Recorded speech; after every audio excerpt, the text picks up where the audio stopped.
Hey guys, it's Justine here from I Should Read That, and I'm back from my hiatus.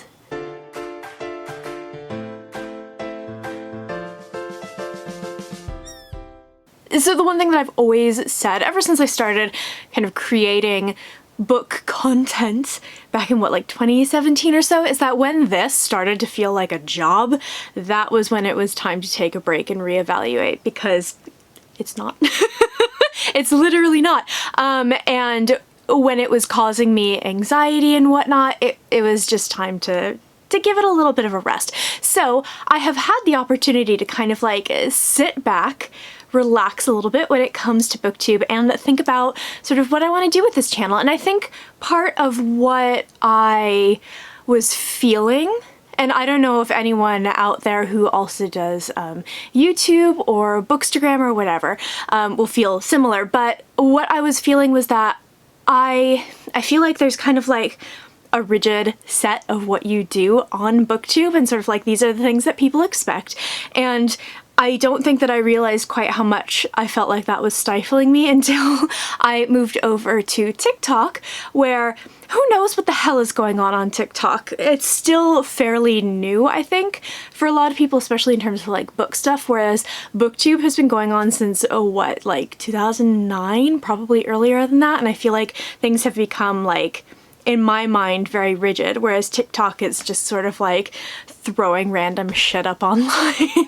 And I much more enjoy that kind of like spontaneity, and I've been really enjoying that. So I'm hoping that what I will be able to do is take some of that kind of energy and bring it here. So I don't know if you guys will necessarily feel like I'm doing things in a hugely different kind of way, but it'll feel like I am to me, and I guess that's sort of the important thing here when it comes to actually creating these videos and stuff. So hopefully I'm going to be sort of thinking outside of the box a little bit, outside of the box that I have set in my own mind. Literally no one has told me what I need to do on BookTube, and breaking out of that a little bit and just sort of like, I don't know, just making it fun again.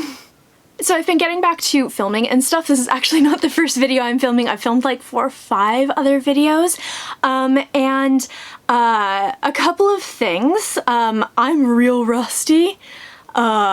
I have kind of forgotten how to do this, so you'll have to forgive me if my next few videos just are a little bit like eh. Also, I completely forgot about things like lighting. So fortunately it's light out right now, but in some of them it was like 9 o'clock at night and I forgot about my ring light, which is currently sitting under my chair, and it's getting to the point where I probably should have brought that out, but I forgot again. So you'll have to forgive me for some of the video quality, but we'll be getting there soon. So now let's talk about some of the books that I read. I had a very sort of interesting hiatus experience. I think having the opportunity to look back over this particular period in time, I've realized that I have just been going through so many weird reading moods. So a big highlight of my hiatus reading was Malibu Rising by Taylor Jenkins Reid. I'm not going to do like a June wrap up because I shelved all those books and I'm too lazy to pull them all down off the shelf, but I did read this in June. It came out in May, end of May, I think, and it was great. I really loved this. I thought this was brilliant. So I'm really glad that one of my most anticipated books of the year ended up being really great. We'll talk about one that was not in a little bit here. But this is sort of connected to Daisy Jones and the Six and the Seven Husbands of Evelyn Hugo.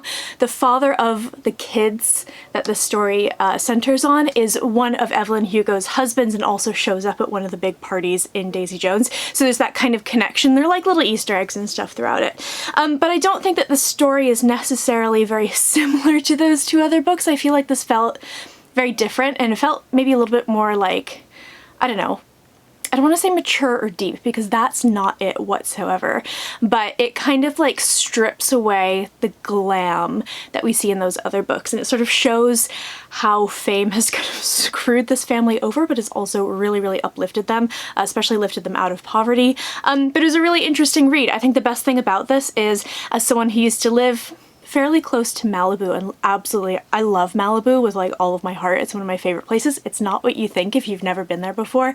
It's very rural, and it's just a really wonderful beautiful place. This book captures Malibu so incredibly well, especially sort of like the difference between this rural Malibu and the places that people have been living before like the stars started to move in. It shows the juxtaposition between the very wealthy and just sort of the average people. But if you ever want to know what living in Southern California is like, read the opening like, it's not even like a prologue, but this opening like 2 pages of Malibu Rising, and it's just incredible. I have to say this was pretty astonishing, and I think a lot of that came from the fact that I know this area, I love this area, and I really appreciated the fact that she moved away from sort of a lot of the glam in her other books, which I loved, but she showed another side of things. So this was really great. If you guys were wondering, if you were, you know, thinking about picking this one up too, wondering how it stacks up against the other two, I thought this was great. So one of my most anticipated books of the year that I did not love, I'm really, really sad about. I read The Final Girls Support Group by Grady Hendrix while I was on hiatus, and I have a full review coming. It's actually, I just scheduled it in just now, so it's coming up very soon. I feel like for someone who has written women so incredibly well, women in these positions where society doesn't necessarily take them seriously, so whether it's 90s housewives or teenage girls in the 80s, I feel like something was really missing here, and I don't really know what it was. I try to kind of pinpoint it a little bit in that review, but it's mostly just me yammering on about trauma. These characters who have experienced this trauma. But yeah, I unfortunately did not love that one, so I don't know if that's necessarily a highlight, but I guess it is just an interesting thing to note. We have a special guest. Here's Dax! Ah! Oh, she looks so upset. I'm sitting on the floor because I can't be bothered doing a full setup. So yeah, you might see her little tail going past me a couple of times in upcoming videos. But anyway, here's something that I did not necessarily anticipate about my hiatus. I got really weirdly into translated classic Japanese crime fiction. Who would have seen that coming? Not me. But basically I think I stumbled upon these on Amazon, and I ended up finding them in a Waterstones. So I bought them, and they're fucking great. So these are 2 in a series. The 3rd one is coming out in December, and like, oh my god, I'm so excited. So this first one is The Honjin Murders by Seishi Yokomizu, and then the second one is The Inugami Curse. These basically detail a detective as Dax is climbing around in my stuff, as he solves these crimes. They're kind of one-off stories, but it does follow him as kind of a series, and these are so fun. They are outrageous. There's a lot, especially in the second one, in the Inugami Curse, there's a lot of like gore. People are getting their heads cut off. It's like super dramatic and really, really, really fun, and they're absolute page turners. You totally rip through them. But the thing that I really love about these is the detective, because he's amazing.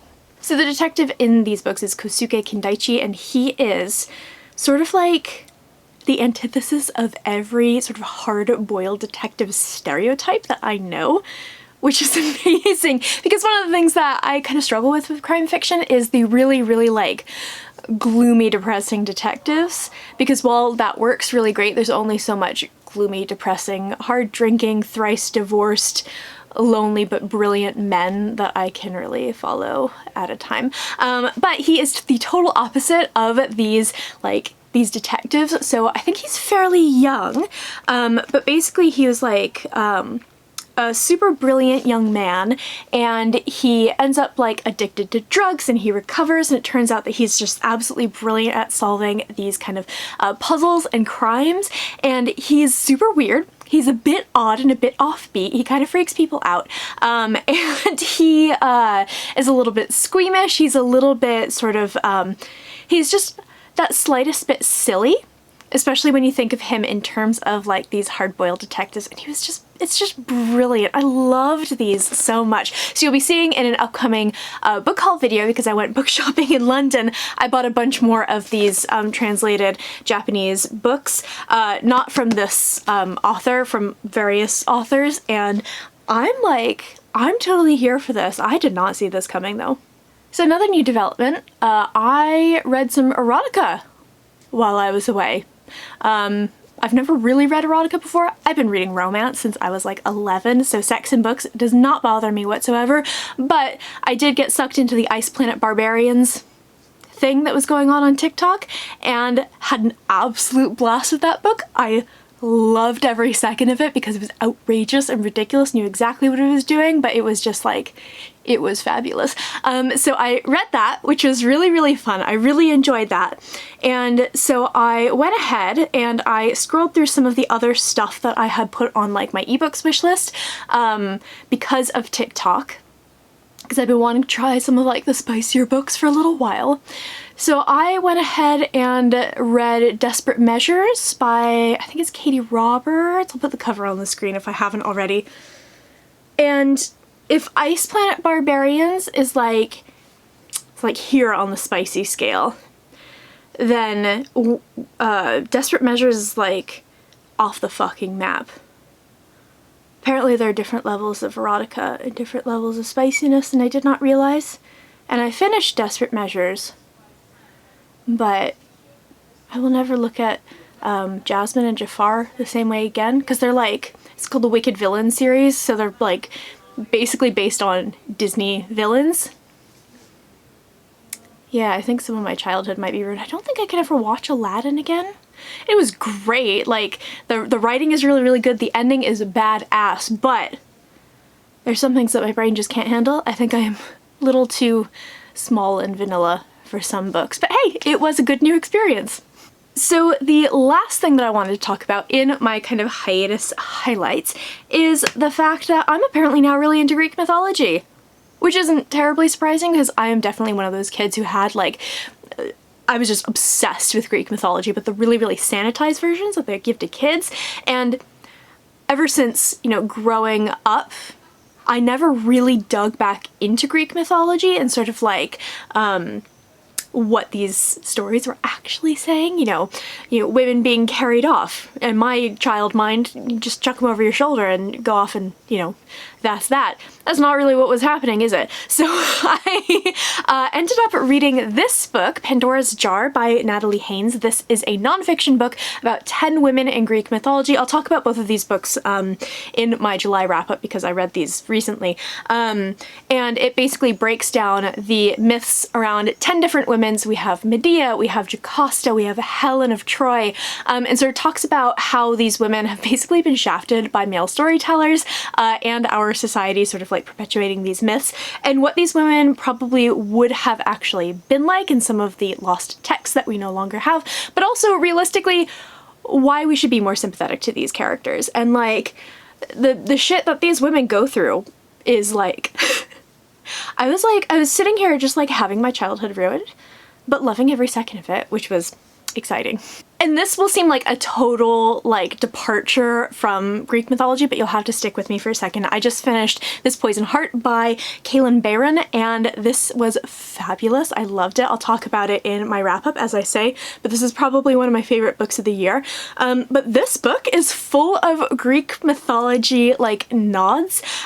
So from the names of the characters to various sort of like bits in the story, it all ties back to Greek mythology. And I would have never thought that reading these two books back to back was the best idea ever, but if you are thinking about picking up either of these, I would recommend reading them together because I feel like this enhanced my love of this so much. And who would have thought nonfiction and YA fantasy, but whatever. So that is it for my hiatus highlights. I'm really glad that I took the break.